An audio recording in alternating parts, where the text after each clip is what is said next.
တာမန်ပုဂ္ဂိုလ်တွေရဲ့အမြင်မှာတော့ကာမတုခဆိုတာတာယာပွဲရှမ်းသာပွဲလို့ထင်မြင်တတ်ကြပေမဲ့တကယ်ပညာရှိသူတော်ကောင်းတွေရဲ့အမြင်မှာတော့ကာမတုခဆိုတာစစ်မှန်တဲ့ဒုက္ခမဟုတ်ပါဘူး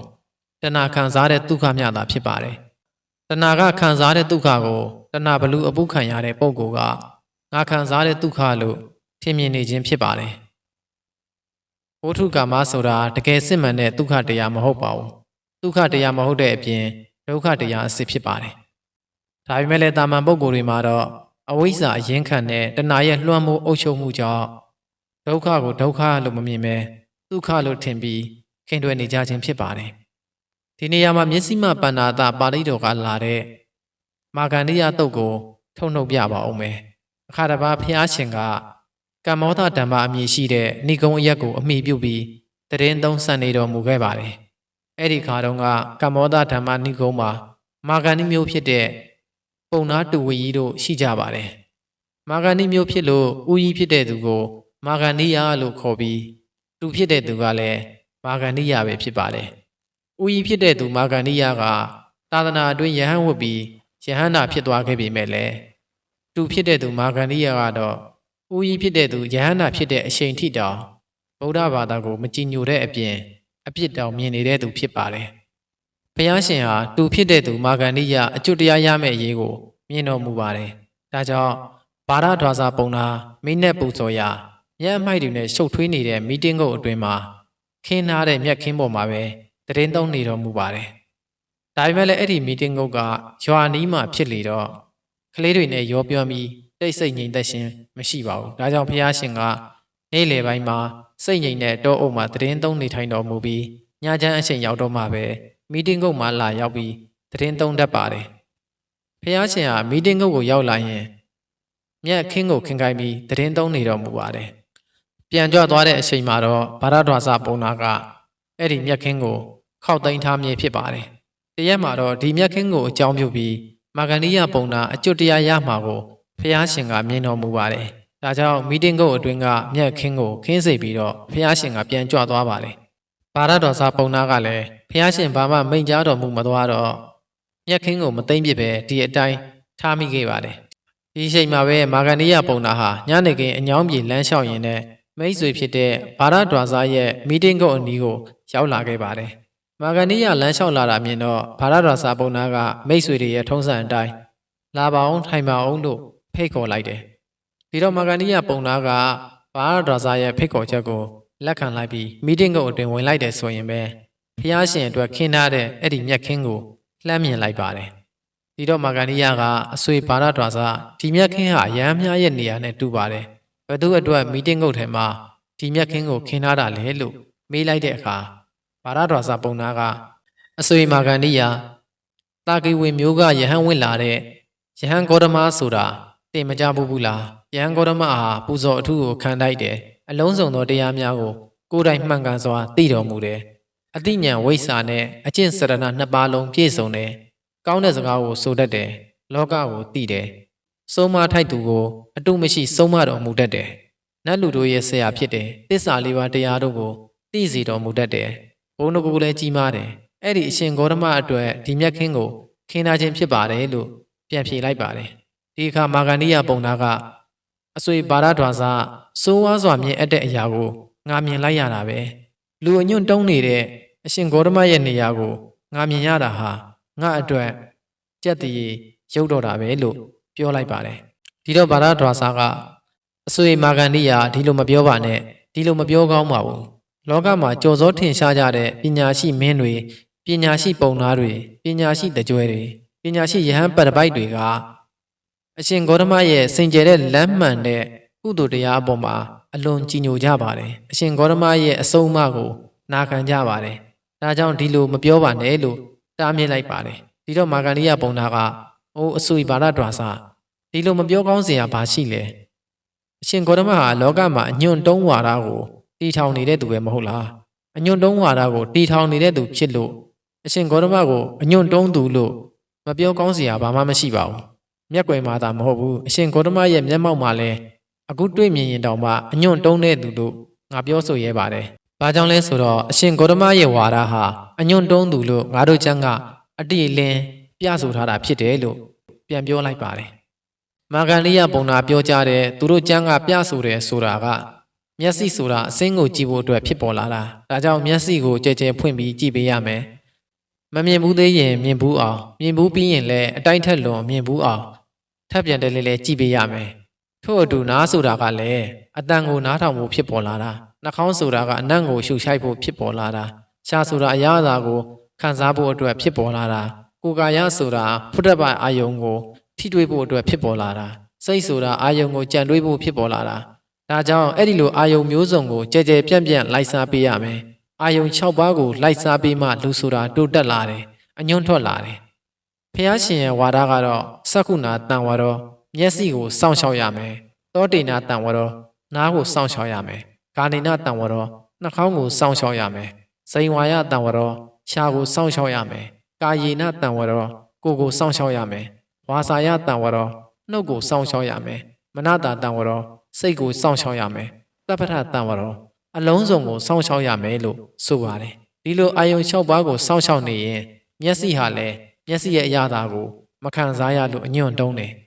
အဲ့လိုပဲနားနှာခေါင်းလျှာကိုစိတ်ဆိုတာလေသူတို့ရဲ့အရာသာကိုမခံစားကြရလို့အညွန့်တုံးတယ်ဒီလိုအညွန့်တုံးတဲ့ဝါဒကိုဟောပြောလို့ရှင်ဂေါတမဟာလည်းအညွန့်တုံးတယ်ဒီလိုမာဂန္ဒီယတို့ရဲ့ကျမ်းကပြဆိုပါတယ်ဒါကြောင့်ရှင်ဂေါတမဝါဒဟာအညွန့်တုံးဝါဒလို့ငါတို့ကျမ်းကလာတယ်လို့မာဂန္ဒီယကပြောဆိုခြင်းဖြစ်ပါတယ်မာဂန္ဒီယဒီလိုပြောတော့ဘာရဒဝါစာကအဆွေမာဂန္ဒီယအဆွေဝင်မလေးဘူးဆိုရင်ဒီအကြောင်းကိုအရှင်ဂေါတမကိုငါလျှောက်ကြားလိုက်ပါမယ်လို့ပြောလိုက်တယ်မာဂန္ဒီယကဝင်မလေးပါဘူးရဲရဲသာလျှောက်ထားလိုက်ပါလို့ပြန်ပြောလိုက်ပါတယ်ဘာရဒဝါစာပုံနာနဲ့မာဂန္ဒီယတို့ဒီလိုအရှိအတင်ပြောဆိုနေကြတဲ့စကားသံကိုဖះရှင်ကဒိဗ္ဗသောရနာနဲ့ကြားတော်မူနေပြီဖြစ်ပါတယ်ဒါကြောင့်ဖះရှင်ဟာညနေချမ်းအခါကိန်းအောင်ရာကထားတော်မူပြီးဘာရဒဝါစာရဲ့မီတင်းကုန်းအတွင်းခင်းထားတဲ့မြက်ခင်းပေါ်မှာကြွရောက်ထိုင်နေတော်မူခဲ့ပါတယ်ဘာရဒဝါစာပုံနာလည်းဖះရှင်ထံမှာရှင်းကပ်ပြီးအတူတကားဝမ်းမြောက်ဝမ်းသာစကားတွေပြောဆိုကြတယ်ဒီလိုစကားပြောဆိုတော့ဖះရှင်ကဘာရဒဝါစာတင်နဲ့မာဂန္ဒီယတို့ဟာဒီမြက်ခင်းကိုအကြောင်းပြုပြီးတစ်စုံတစ်ခုသောစကားကိုပြောဆိုမှုဖြစ်သလားလို့မေးတော်မူလိုက်ပါတယ်ဒီလိုမေးတော်မူလိုက်တော့ဘာရဒဝါစာပုံနာကအထိတ်တလန့်ကြက်တီးမွေးညင်းနေထလာပြီးအရှင်ဘုရားတပည့်တော်များဟာအရှင်ဘုရားထံမှာဒီအကြောင်းကိုပြောလိုကြပါတယ်အခုတော့အရှင်ဘုရားဟာတပည့်တော်များမပြောမီဥစွာပြောကြားနှင့်ပြီဖြစ်ပါတယ်အရှင်ဘုရားတပည့်တော်နဲ့မာဂန္ဒီယတို့ဟာဒီမြက်ခင်းနဲ့ဆက်ဆက်ပြီးတစ်စုံတစ်ခုသောစကားကိုပြောဆိုကြပါတယ်အဲ့ဒီစကားဟာမပြီးပြတ်သေးပါဘူးလို့လျှောက်ထားလိုက်ပါတယ်ဒီလိုလျှောက်ထားတော့မှပဲမာဂန္ဒီယပရပိုက်ဟာစိုက်စိုက်မြိုက်မြိုက်ရောက်လာခဲ့ပါတယ်မာဂန္ဒီယပုံနာရောက်လာပြီဆိုတော့ဖះရှင်နဲ့ဘာရဒဝါစာတို့စကားပြောဆိုနေကြတာကိုမြင်တော့ဝင်ရောက်ပြီးတော့အတူတကွစကားပြောဆိုပြီးတင့်လျော်တဲ့နေရာမှာပဲထိုင်လိုက်ပါတယ်ဒီတော့မာဂန္ဒီယပရပိုက်ကိုဖះရှင်က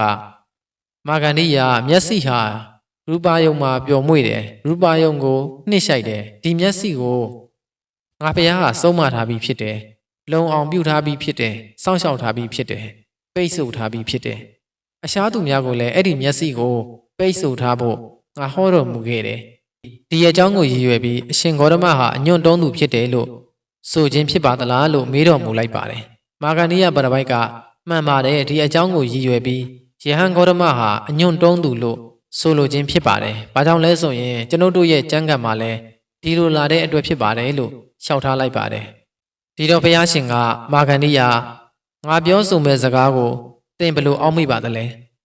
ဒီလောကမှာအချို့သောသူဟာအလိုရှိအနှစ်သက်အပ်ရှစ်အပ်တဲ့သဘောရှိတဲ့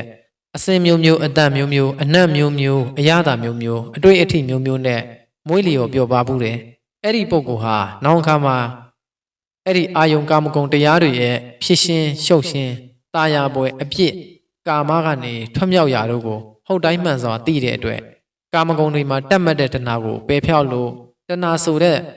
စာမို့ရှင်ကင်းပြီးငြိမ်းအေးတဲ့စိတ်ဖြစ်နေတယ်ဒီပုဂ္ဂိုလ်ကိုသင်ဘယ်လိုပြောမလဲလို့မေးတော်မူပါတယ်ဒီတော့မာဂန္ဒီယပရပိုက်ကအရှင်ဂေါတမဘာမှပြောဖွယ်မရှိပါဘူးလို့ပြန်ဖြေလိုက်ပါတယ်ဒီအခါဘုရားရှင်က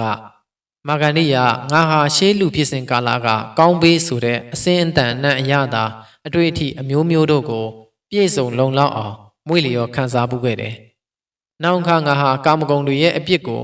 အဟုတ်အမှန်သိမြင်လို့ကာမဂုဏ်တွေမှာတက်မှတ်တဲ့တဏှာကိုပယ်ခွာပြီး စိတ်အေးချမ်းသာစွာနေနိုင်ခဲ့ပါတယ်ငါဟာကာမဂုဏ်ကိုအထင်တကြီးနဲ့လိုက်စားနေကြပြီးကာမဂုဏ်ရဲ့အပူဒဏ်ကိုခံနေကြတဲ့တတ္တဝါတွေကိုမြင်တွေ့နေရပါတယ်အဲ့ဒီလူတွေရဲ့လိုက်စားနေကြတဲ့ကာမဂုဏ်ကိုငါဟာမတောင်းတဘူးမပျော်မွေ့ဘူးဘာကြောင့်လဲဆိုတော့လူကာမဂုဏ်ထက်တာလွန်တဲ့နတ်ကာမဂုဏ်ကိုမျှမကအလွန်အေးချမ်းတဲ့နိဗ္ဗာန်ရဲ့ချမ်းသာကိုခံစားနေရတဲ့အတွက်ယုတ်ညံ့တဲ့ကာမဂုဏ်ချမ်းသာကိုမတောင်းတမလိုလားခြင်းဖြစ်တယ်မာဂန္ဓိယဥပမာပြောရရင်လူတစ်ယောက်ဟာလူဘဝမှာကောင်းမေးဆိုတဲ့ကာမဂုဏ်တရားအာယုံ၅ပါးတွေကိုပြည့်စုံလုံလောက်အောင်မွေးလျော်ပျော်ပါခံစားခဲ့ပါတယ်အဲ့ဒီလူဟာသူစရိုက်တရားတွေကိုပြုကျင့်တဲ့အတွက်ကွယ်လွန်ပြီးရဲ့နောက်မှာနတ်ရွာလောကနတ်ဘဝကိုရောက်သွားခဲ့တယ်အဲ့ဒီလူဟာနတ်ဘဝမှာနတ်သမီးအပေါင်းရှံရံပြီးနတ်မှာဖြစ်တဲ့ကာမဂုဏ်ကိုခံစားနေရတဲ့နတ်သားကလူသားတွေခံစားနေတဲ့အရင်ဘဝကလူကာမဂုဏ်တွေကိုတောင်းတပါအောင်မလားစင်စစ်မတောင်းတတော့သလိုပါပဲနိဗ္ဗာန်ရဲ့မုံမြတ်တဲ့ချမ်းသာကိုခံစားနေတဲ့ငါဟာလည်းယုံညံ့တဲ့ကာမဂုဏ်တွေကိုမတောင်းတတော့ပါဘူးအဲ့ဒီကာမဂုဏ်တွေမှာမပျော်မွေ့တော့ပါဘူးမာဂန္ဓိယဥပမာတစ်ခုပြောအောင်မယ်နာကျင်တဲ့ကိုမှဲ့ရင်နဲ့အိုက်အမရှိတဲ့နူနာတဲ့ယောက်ျားတစ်ယောက်ဟာနူနာဘိုးအကြိုက်ခံရလို့လက်သေးတွေနဲ့နာဝကိုကုတ်ဖဲ့ပြီးမိကြီးစုမှာကိုယ်ကိုกินရတယ်နောက်ကအဲ့ဒီနူနာကဆေးစားလို့နူနာယောဂပျောက်ကင်းသွားတယ်အနာမရှိချမ်းသာစွာဖြစ်သွားတယ်နူနာယောဂပျောက်ကင်းသွားတဲ့အဲ့ဒီယောက်ျားဟာတခြားနူနာယောဂရှင်တွေအနာဝကိုကုတ်ဖဲ့ပြီးမိကြီးစုမှာကိုမိကိနေတာကိုမြင်ရင်သူရောမိကိလို့စိတ်ရှိပါဦးမလားလို့မေးတော်မူပါတယ်ဒီတော့မာဂန္ဓိယကမရှိသင့်ပါအရှင်ဂေါတမဘာကြောင့်လဲဆိုတော့နူနာယောဂပျောက်ကင်းသွားတဲ့အတွက်ဖြစ်ပါတယ်လို့ပြန်ဖြေလိုက်ပါတယ်မာဂန္ဓိယနူနာယောဂပျောက်ကင်းသွားတဲ့အဲ့ဒီပုဂ္ဂိုလ်ကိုမိကြီးစုတွေရှိရာအရက်ကိုခေါ်ဆောင်သွားမယ်ဆိုရင်သူဟာလိုက်ပါလို့စိတ်ရှိပါဦးမလားလို့မေးတော်မူပါတယ်ဒီတော့မာဂန္ဓိယကမရှိတော့ပါအရှင်ဂေါတမလို့ပြန်ဖြေလိုက်ပါတယ်ဘာကြောင့်လဲမာဂန္ဓိယအရှင်ဂေါတမမိဟာဆင်းရဲတဲ့အတွေ့ရှိပါတယ်ကြီးစွာပူလောင်ခြင်းရှိပါတယ်ပြင်းထန်သောလောင်ခြင်းရှိပါတယ်ဒါကြောင့်နုနာယောဂပျောက်တဲ့ပုဂ္ဂိုလ်ဟာမိရှိတဲ့အရက်ကိုမရှင်းကပ်လိုခြင်းဖြစ်ပါတယ်မာဂန္ဓိယမိဟာအခုမှဆင်းရဲတဲ့အတွေ့ရှိသလားကြီးစွာသောပူခြင်းရှိပါသလားပြင်းထန်သောလောင်ခြင်းရှိပါသလားရှေ့ကလည်းရှိတာပဲမဟုတ်ဘူးလားလို့ဖះရှင်ကမေးလိုက်ပါတယ်အရှင်ဂေါတမမိဟာယခုလည်းဆင်းရဲတဲ့အတွေ့ရှိပါတယ်ကြီးစွာသောပူခြင်းရှိပါတယ်ပြင်းထန်သောလောင်ခြင်းရှိပါတယ်ရှေ့ကလည်းရှိခဲ့ပါတယ်လို့ပြန်ဖြေလိုက်ပါတယ်မာဂန္ဓိယမိဟာရှေ့ကလည်းပူလောင်ခြင်းရှိတယ်ယခုလည်းပူလောင်ခြင်းရှိပါတယ်သို့ဖြစ်ပါလေရဲ့နုနာယောဂတဲ့ဟာအနာယောဂမပြောက်မီကတော့မိကိုခင်တွယ်တယ်အနာယောဂပြောက်တော့ဘာကြောင့်မိကိုကျင်ဖယ်ရတာလဲအရှင်ဂေါတမနုနာယောဂတဲ့ဟာနုနာဖို့ကြိုက်ခဲတဲ့အတွက်ရာရံသောဝေဒနာရဲ့နှိပ်စက်ခြင်းကိုခံစားနေရပါတယ်ရာရံတဲ့ဝေဒနာကြောင့်ပူလောင်တဲ့မိကိုရှမ်းသာတယ်လို့ဖောက်ပြန်မှတ်မှားစွာနဲ့ရှင်းကပ်ပြီးမိခင်ရခြင်းဖြစ်ပါတယ်မာဂန္ဓိယဒီဥပမာတိုင်းပါပဲအတိတ်ကလည်းကာမဂုဏ်ဟာဆင်းရဲတဲ့အတွေ့ရှိတယ်ကြီးစွာသောပူခြင်းရှိတယ်ပြင်းထန်သောလောင်ခြင်းရှိတယ်လာလတတ်သောအနာဂတ်မှာလည်းကာမဂုဏ်ဟာဆင်းရဲတဲ့အတွေ့ရှိတယ်ကြီးစွာသောပူခြင်းရှိတယ်ပြင်းထန်သောလောင်ခြင်းရှိတယ်ယခုဖြစ်စေပြစ္ဆုတ်ပံကာလမှာလည်းကာမဂုဏ်ဟာဆင်းရဲတဲ့အတွေ့ရှိတယ်ကြီးစွာသောပူခြင်းရှိတယ်ပြင်းထန်တဲ့လောင်ခြင်းရှိတယ်မာဂန္ဓိယဒီတတ္တဝါတွေမှာကိလေသာနုနာယောဂ